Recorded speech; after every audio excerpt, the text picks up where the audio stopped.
नमस्कार मंडळी, नवीन एका इंटरेस्टिंग व्हिडिओमध्ये सर्वांचं मनापासून स्वागत आहे. मित्रांनो, महाराष्ट्रातील संजय गांधी निराधार अनुदान योजनेच्या लाभार्थ्यांसाठी, दिव्यांग अनुदान योजनेच्या लाभार्थ्यांसाठी ही व्हिडिओ अतिशय महत्त्वाची असणार आहे. राज्य सरकारच्या माध्यमातून 18 तारखेला दिव्यांग बांधवांना 2,500 रुपये वाढ करण्यासंदर्भात महत्त्वाची घोषणा केली आणि ही घोषणा केल्यानंतर बाकीच्या ज्या योजनांचे जे लाभार्थी आहेत त्या लाभार्थ्यांना मात्र निराशाला सामोरे जावं लागलं.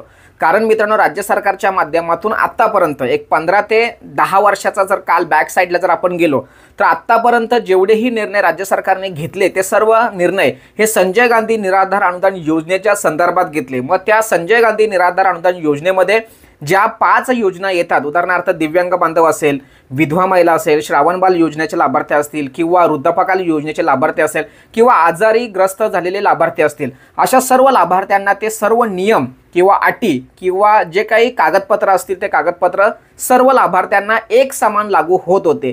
परंतु मित्रांनो, आत्तापर्यंत जेवढेही अनुदान वाढ झाली, म्हणजे सुरुवातीला जे काही 300 रुपये मिळायचे, नंतर 500 वर आलं, 800 वर आलं, नंतर 1000, नंतर 1500 पर्यंत आले. हे जे काही अनुदान वाढले हे अनुदान प्रत्येक वेळेस समप्रमाणात वाढले. या अगोदर 2017-18च्या वेळेस किंवा 21-22च्या वेळेस, 21-22च्या वेळेस ज्यावेळेस बच्चू भाऊ कडू यांनी दिव्यांग अनुदान योजनेच्या वाढी संदर्भात आंदोलन केलं तर त्यावेळेस सुद्धा फक्त दिव्यांग बांधवांचे अनुदान न वाढता सर्वसामान्यांचे सर्वांचे पैसे वाढले. म्हणजे संजय गांधी निराधार अनुदान योजनेच्या लाभार्थ्यांच्या संदर्भात जेवढेही लाभार्थी इतर योजनेचे आहेत त्या सर्व लाभार्थ्यांचे या ठिकाणी पैसे वाढले. परंतु या ठिकाणी आता मात्र गडबड झाली. दिव्यांग बांधवांच्या योजनेच्या संदर्भात राज्य सरकारच्या माध्यमातून पॉझिटिव्ह होकार आला, परंतु इतर योजनांना मात्र ते लागू पडलेले नाही. अधिवेशनामध्ये जे दिव्यांग मंत्री अतुल सावे साहेब आहेत त्यांनी त्या ठिकाणी या विषयाची घोषणा करत असताना विधवा महिलांचा उल्लेख केलेला नाही. त्याचबरोबर जे श्रावणबाल योजनेचे लाभार्थी आहेत त्यांचे सुद्धा उल्लेख केलेला नाही किंवा वृद्धपकाल योजनेच्या लाभार्थ्यांचा उल्लेख केलेला नाही आहे. त्याचबरोबर आजारी लोक असतात त्यांच्या संदर्भात सुद्धा त्या ठिकाणी कोणत्याही प्रकारची विचार केला नाही. सरसकट दिव्यांग अनुदान योजनेच्या लाभार्थ्यांचे अनुदान वाढणार असं या ठिकाणी घोषणा केली. त्यामुळे या ठिकाणी एक चुकीच्या पद्धतीचा निर्णय झाला असंही आपल्याला म्हणायला काहीच हरकत नाही. त्याचबरोबर राज्य सरकारच्या माध्यमातून टक्केवारी किंवा वर्गवारीनुसार ज्या काही गोष्टी घडणार होत्या त्या सुद्धा बाजूला गेल्या आणि या ठिकाणी फक्त दिव्यांग बांधवांना हे पैसे लाभार्थ्यांच्या खात्यात जमा होतील असं या ठिकाणी सांगितलं गेलं. आता ही दिव्यांग बांधवांसाठी आनंदाची बातमी असतानाच राज्य सरकारच्या माध्यमातून हे सुद्धा सांगण्यात आलं नंतर पत्रकार परिषदेमध्ये की बाबा आम्ही इतर निराधारांचा सुद्धा विचार करू. मंत्रिमंडळाची बैठक होईल, वेगवेगळ्या विभागांची, आयुक्तांची किंवा जे काही मंत्री असतात विभागाचे मंत्री, त्या योजनेच्या सर्व पदाधिकारी असतील, संघटना असतील, सामाजिक पक्ष यांना सगळ्यांना एकत्र घेऊन आम्ही त्याबद्दल विचार करू आणि पुढील काही कालावधीनंतर आम्ही त्याबद्दल चर्चा करून निर्णय घेण्याची शक्यता आहे असं या ठिकाणी सांगण्यात आलं. परंतु राज्य सरकारच्या माध्यमातून ठामपणे असं पण नाही म्हटलं का ठीक आहे आम्ही काही दिवसामध्ये निराधार बांधवांचे सुद्धा वाढवणार वगैरे असं काही नाहीये. तर सध्या स्थितीला फक्त दिव्यांग बांधवांच्या संदर्भात राज्य सरकारने या ठिकाणी निर्णय घेतलाय असं म्हणायला काहीच हरकत नाही. आता दिव्यांग बांधवांच्या मनामध्ये असा प्रश्न असेल की सर, ऑगस्ट महिन्याचे जे पैसे आमच्या खात्यामध्ये जमा होणार आहेत 1500 रुपये, तर त्या 1500 रुपयांमध्ये हे 1000 रुपये ॲड होऊन येतील की आम्हाला आणखी काही काळ थांबावं लागेल. तर या ठिकाणी मी तुम्हाला स्पष्टपणे सांगतोय की ऑगस्ट महिन्याचा शासन निर्णय जाहीर झालेला आहे. ऑगस्ट महिन्याच्या याद्या तयार झालेल्या आहेत. ऑगस्ट महिन्याच्या हप्त्यामध्ये हे इन्क्लूड होणार नाही. तर तुम्हाला ऑगस्ट महिन्याचे पैसे फक्त 1500 रुपये तुमच्या खात्यामध्ये येतील. एक लक्षात ठेवा, राज्य सरकारने अधिवेशनामध्ये घोषणा केल्यानंतर संबंधित मंत्री, संबंधित विभाग, संबंधित सचिव, आयुक्त यांच्यामध्ये मीटिंग होणार, सभा होणार, बैठक होणार आणि त्या बैठकीमध्ये संबंधित जिल्हाधिकारी सुद्धा हे VC द्वारे जॉईंट असतील आणि त्यानुसार तुमच्या तालुक्यामध्ये किती प्रमाणात दिव्यांग बांधव आहेत किंवा त्यांचे DBT वगैरे त्यांच्या कागदपत्रांचे, म्हणजे अनेक लोक असे आहेत की दिव्यांग आहेत परंतु त्यांचं ऑनलाईन प्रमाणपत्र अपलोड नाही झालेलं म्हणून ते लोक बाजूला आहेत. काही लोक अगोदरचं दिव्यांग प्रमाणपत्र हे पर्सेंटेज जास्त आहेत परंतु त्यांना आता डायरेक्ट 40 पेक्षा कमी केलंय.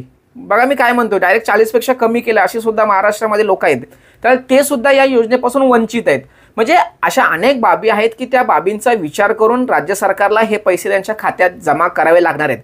त्यामुळे एक शासन निर्णय निघणार. त्या शासन निर्णयामध्ये संबंधित लाभार्थ्यांचे निकष, काही कागदपत्र वगैरे मागवले जातील का, किंवा कोणत्या लाभार्थ्यांना हे पैसे मिळतील, कोणत्या लाभार्थ्यांना मिळणार नाही, त्याची SOP तयार होणार आणि मग नंतरच हे पैसे तुमच्या खात्यात येतील. डायरेक्ट घोषणा केली म्हणजे सरसकट 1-2 महिन्यामध्ये किंवा ऑगस्ट महिन्यामध्ये किंवा सप्टेंबर महिन्यामध्ये हे पैसे तुमच्या खात्यामध्ये येतील, हा विचार डोक्यातून काढून टाका. वारंवार प्रश्न विचारला जातो की सर हे पैसे आम्हाला कधी मिळणार, कधी मिळणार. तर कधी मिळणार या संदर्भात कोणत्याही प्रकारची अपडेट नाही आहे. एक खात्रीशीर असा राज्य सरकारच्या माध्यमातून शासन निर्णय येणार आणि त्या शासन निर्णयामध्ये हे पैसे आम्ही कशा पद्धतीने वाटप करणार, त्याची SOP, त्याची कार्यपद्धती, त्याची प्रोसेस कशा पद्धतीने असणार या संदर्भात पहिले डिक्लेरेशन येणार, कार्यपद्धती स्पष्ट होणार आणि मग नंतर प्रत्येक तहसीलदार असतील, प्रत्येक जिल्हाधिकारी कार्यालय असेल, त्यांच्या माध्यमातून हे सर्व अहवाल माहिती राज्य सरकारच्या संबंधित सामाजिक व न्याय विशेष विभागाकडे जमा होणार आणि मग नंतर हे पैसे तुमच्या खात्यामध्ये येतील. तर यासाठी वेगळे काही कागद लागतील का, किंवा वेगळी काही ऑनलाईन फॉर्म वेगळी काही भरावे लागणार का, किंवा सेपरेट काही UIDच्या संदर्भात काही वेगळं कागदपत्र लागणार का, अशा काही गोष्टी असतील का. तर या संदर्भात कोणत्या प्रकारचे अपडेट नाही आहे. ज्या दिवशी ज्या वेळेस अपडेट येईल त्यावेळेस नक्की तुमच्यापर्यंत ती व्हिडिओ पोहोचवली जाणार. सध्या स्थितीला फक्त राज्य सरकारच्या माध्यमातून घोषणा केलेली आहे आणि या घोषणेच्या आधारे हे पैसे तुमच्या खात्यामध्ये कधी येणार याविषयी 2 ते 3 महिने जातील. लक्षात ठेवा, लगेचच तुमच्या खात्यामध्ये हे पैसे येणार नाही. फक्त या व्हिडिओच्या माध्यमातून एकच सर्वांना विनंती असणार आहे की ज्या लोकांना पैसे येत नाहीत, म्हणजे बाकीच्यांच्या खात्यामध्ये हे पैसे जमा होतात, जे 1500 रुपये येतात ते, आणि तुमच्या खात्यामध्ये जमा होत नसतील तर त्या लोकांनी मात्र DBT, KYC, OTP व्हेरिफिकेशन या सगळ्या गोष्टी करायच्या आहेत. काही लोक असे असतील का सर आमचं सगळं काही क्लिअर आहे पण आम्हाला पैसे येत नाही, तर तुम्ही तहसील कार्यालयामध्ये जाऊन त्या ठिकाणी तुमची माहिती अपडेट करून घ्यायची आहे. काही लोकांना ॲपवरती किंवा काही लोकांना वेबसाईटवरती माहिती अपडेट दिसत नाही, तर ते तुम्हाला सर्व तहसील कार्यालयामधून हे सगळ्या गोष्टी क्लिअर होतील. ते तुम्हाला उडवाउडीची उत्तर देत असतील तर डायरेक्ट तहसीलदारांना भेटा. बघा मी काय म्हणतोय, जे संजय गांधी निराधार अनुदान योजनेच्या संदर्भात काम करणारे जे लिपिक किंवा जे नायब तहसीलदार असतात त्यांच्यापेक्षा जास्तीत जास्त अधिकार किंवा माहिती ही तहसीलदारांना असते. नायब तहसीलदार आणि तहसीलदार याचा फरक स्पष्ट लक्षात ठेवा आणि मग त्या पद्धतीने काम करा. तहसीलदारांना भेटा, काय आहे त्या सगळ्या गोष्टी त्या ठिकाणी शानिशा करा आणि मग तुम्हाला जर त्यांच्याकडून व्यवस्थित उत्तरं जर मिळाली नाही तर संबंधित विभागाशी संपर्क साधा. काहीतरी केल्याशिवाय पर्याय नाही. जर समजा तुम्हाला 8-8, 9-9 महिने जर पैसे येत नसतील तर तुम्ही शांत बसू नका, नवीन फॉर्म भरा. नवीन फॉर्म भरताना ऑटोमॅटिक त्यांना ते स्ट्रेस होईल की बाबा हा लाभार्थी आहे, मग लाभार्थी आहेत मग आम्हाला पैसे काय येत नाही, याविषयी सगळ्या गोष्टी क्लिअर होतात. मी या अगोदर अनेक गोष्टी तुम्हाला आपल्या व्हिडिओच्या माध्यमातून सांगितल्या आहेत, त्या सगळ्या गोष्टी व्यवस्थित पालन करा. नक्कीच तुम्हाला या ठिकाणी फायदा होणार आहे. अशा पद्धतीने मित्रांनो, लाभार्थ्यांच्या माध्यमातून एक प्रश्न वारंवार विचारला जातो की सर आम्हाला हे पैसे कधी मिळणार या संदर्भात माहिती सांगितलेली आहे. आणि ही जी योजना आहे किंवा ही लाभार्थ्यांचे जे पैसे वाढणार आहेत त्या संदर्भात राज्य सरकारने कोणाच्या संदर्भात ही भूमिका घेतली ते सुद्धा मी तुम्हाला सांगितलंय. विधवा महिलांच्या बाबतीत राज्य सरकारने या अगोदर जे पत्र दिलं होतं त्या पत्रामध्ये त्यांचा उल्लेख होता, परंतु आत्ता अधिवेशनामध्ये विधवा महिलांचा मात्र उल्लेख झालेला नाही. तर या संदर्भात सुद्धा वेगवेगळ्या पद्धतीचे पत्रव्यवहार आता चालू झालेले आहेत. संघटना ॲग्रेसिव्ह झालेल्या आहेत. अनेक सामाजिक संस्था आहेत त्या संस्थांनी त्या ठिकाणी तक्रारी नोंदवलेल्या आहेत. आता राज्य सरकारला सुद्धा त्या सर्व तक्रारींचा विचार करून काय वेगळा निर्णय घ्यावा लागणार का, हा महत्त्वाची बाब आपल्याला बघणं खूप गरजेचं आहे. राज्य सरकारच्या माध्यमातून इतर योजनांच्या बाबतीत राज्य सरकारच्या माध्यमातून दिव्यांग अनुदान योजनेसंदर्भात ज्या काही अपडेट येतील त्या अपडेट नक्की तुमच्यापर्यंत पोहोचवल्या जातील. त्यासाठी आपण एक व्हॉट्सअप ग्रुप तयार केलेला आहे. त्या व्हॉट्सअप ग्रुपला तुम्हाला जॉईन व्हायचं आहे. महिला वर्गाने व्हॉट्सअप चॅनेलला जॉईन व्हायचं आहे. बघा, चॅनेलला जॉईन व्हायचं आहे. महिला वर्गाने व्हॉट्सअप चॅनेल जॉईन व्हायचं आहे. म्हणजे तुमचा मोबाईल नंबर कोणाला दिसणार नाही.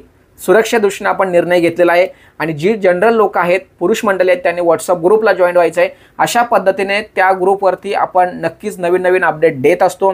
तुम्हाला काही प्रश्न असतील तर नक्की व्हॉट्सअपच्या माध्यमातून पर्सनल मला विचारू शकता. माझ्या वेळेनुसार मी नक्की त्या ठिकाणी उत्तर देण्याचा प्रयत्न करणार आहे. त्याचबरोबर कमेंट्समध्ये ज्या काही प्रश्न विचारला तर त्याला मी प्रायोरिटी देऊन तिथे पहिल्यांदा उत्तर देतो, नंतर व्हॉट्सअपला नंतर उत्तर देतो. हे सर्वांनी लक्षात ठेवायचं आहे, कारण यूट्यूब हे अतिशय महत्त्वाचा प्लॅटफॉर्म तुमच्या आणि माझ्यामध्ये आहे. त्यामुळे आपण तिथे व्यवस्थित लक्ष देतो. अशा पद्धतीने एक छोटीशी आणि महत्त्वाची माहिती तुमच्यापर्यंत शेअर करण्याच्या उद्देशाने ही व्हिडिओ बनवली होती. सदर माहिती महाराष्ट्रातील सर्व संजय गांधी दिव्यांग बांधव वृद्धपकाल योजनेचे लाभार्थी, संजय किंवा श्रावणबाल योजना लाभार्थी, विधवा महिला यांच्यापर्यंत ही व्हिडिओ पोहोचवण्यासाठी सहकार्य करा. भेटूया पुढील व्हिडिओसह. तोपर्यंत धन्यवाद. जय हिंद, जय महाराष्ट्र.